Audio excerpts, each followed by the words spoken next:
ating alamin kung bakit babae naghuhugas. Sa bayan ng Santa Rosa ay may nakatirang mag-asawang Hugo at Imelda. Sa tuwing sila'y kakain, palagi na lang nilang pinag-aawayan ng paghuhugas ng bisita. Sa tuwing tatanggi si Hugo, ay papagalitan naman siya ni Imelda kung ano-anong pangalang sinatawag kay Hugo. Kung mahuling sumasagot, ay tutugisin ni Imelda ang tubig ng walis. Kaagad namang tatakbo ang kanyang asawa sa bahay ng kumpadre upang doon magpalipas ng kanyang galit. Nakasanayan ng tawagin ng mga kapitbahay ang hinuti si Imelda ng Hamada!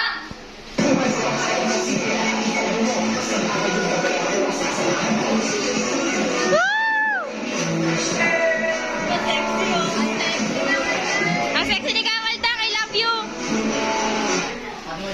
at ang pobreng si Hugo ng Kaugong!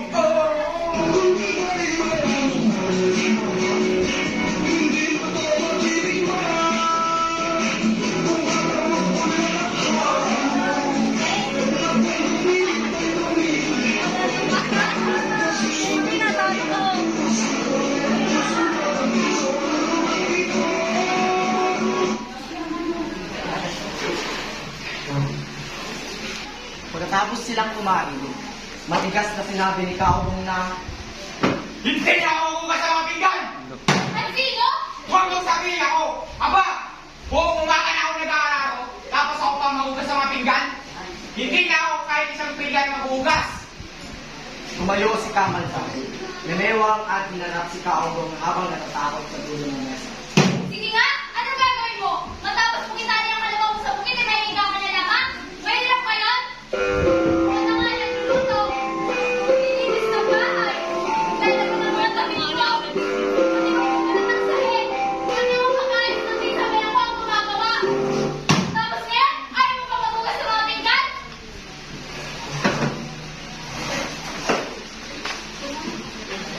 Sinisigan si Kaugong at ang kanyang walis. Sinuwang walis at mga habulin si Kaugong.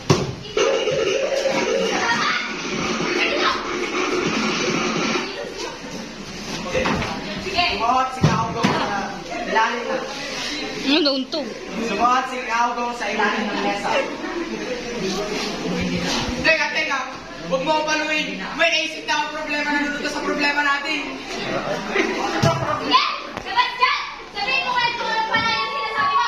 May naisip na At siya. sinabi na ni Kaugong ang kanyang walis.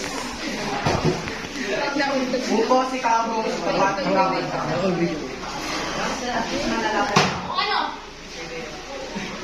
Alam mo, huwag na natin pagawa yung pagmagugas ng mga pinggan.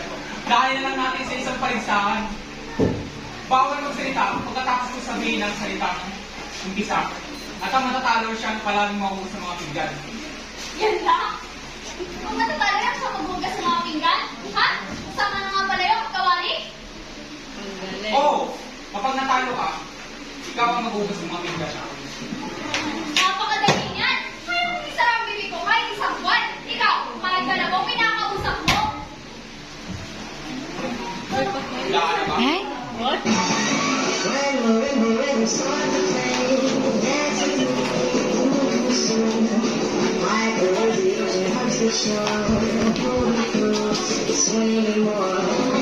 Wow!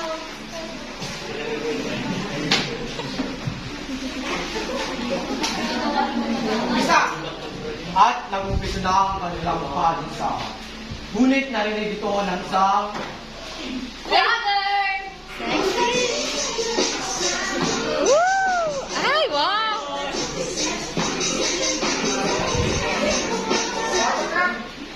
Hello mga person! Alam nyo, kanina, ang iingin ng kapitbahay namin. But they're tahimik na. at napanood naman to ng mga Marites! Go Abigail!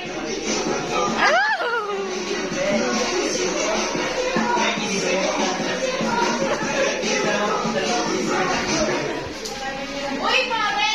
Tignan mo, nasa live si Maring Kakalda. Ang panoorin natin. Halika, mag-isip tayo.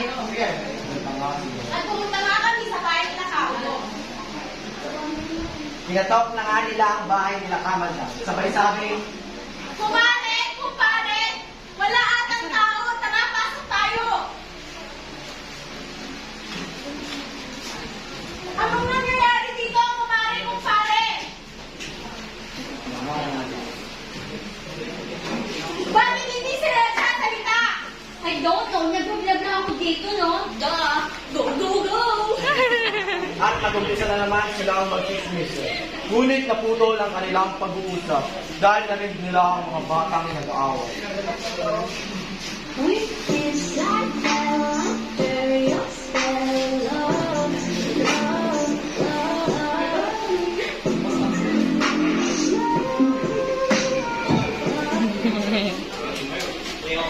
Akala mo ba, hindi mo ba yung pinagsasabi mo sa akin? Napatay mo naman ako. Bakit mo ba yung sa akin? Di ba ako, kinuuna ko, wala sa akin. Badis! Eh, umiiyak na nga eh. Pagkikita ka dito. Oh. Tapos ginagawa na namin sa ako. Hoy, hingin nyo. Sumasabay pa kayo sa hingin ng kapitbahay. Hindi, sorry. Ay! Ay, mga bata nga talaga. Muli na naman, muli na naman nag-chismisa ng dalawang maayos. Ngunit natigil ito sa pagdating ng paring lasing ni Kaubo. Hindi. Jeremy, lakasan mo. Ang pogi! Ang pogi mo! Grabe nga yun, oh. DJ! Bahala naman dyan. Magsasat pa ako ron. Ang pogi mo, CJ!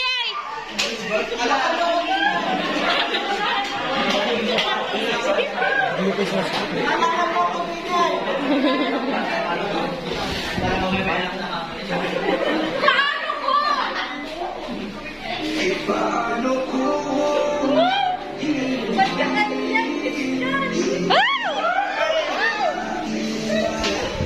Eh, paano kung tawagin natin si Darna? Ay, may pala.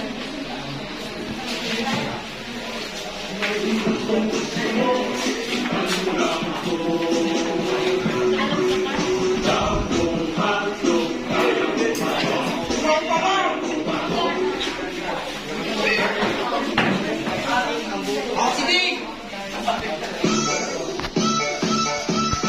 Hey! Aba to! Darna! Ang sexy! Ganda mo, Darna! Ano nangyari dito? Magagawa mo na naman ba ikaw, Valentina? At lumabas na nga si Valentina.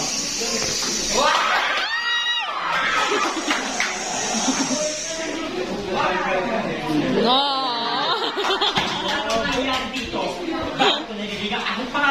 Eh, sino mo bang pwede gumawa nito? Eh, ikaw lang naman! Kapin mo ko ngayon, Darna.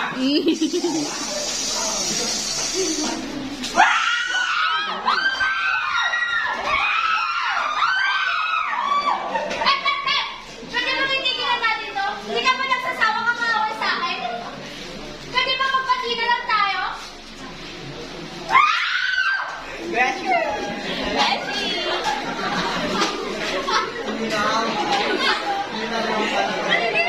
At lumapit nga si Valentina kay Kaubo upang ito'y akibin. Wala ka dyan, Carlo. Kapag-pag mo dyan, oh. Wala ka talaga dyan, Carlo. Flower.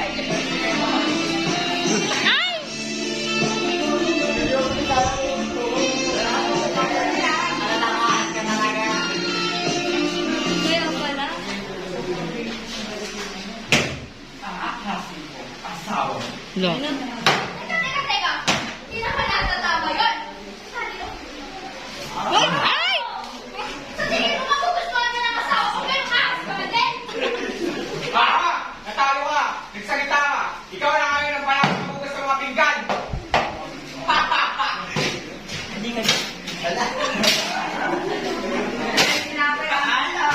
At natalo na nga si Kamalda. At simula noon, babae na ang nagbugas ng mga pinggan.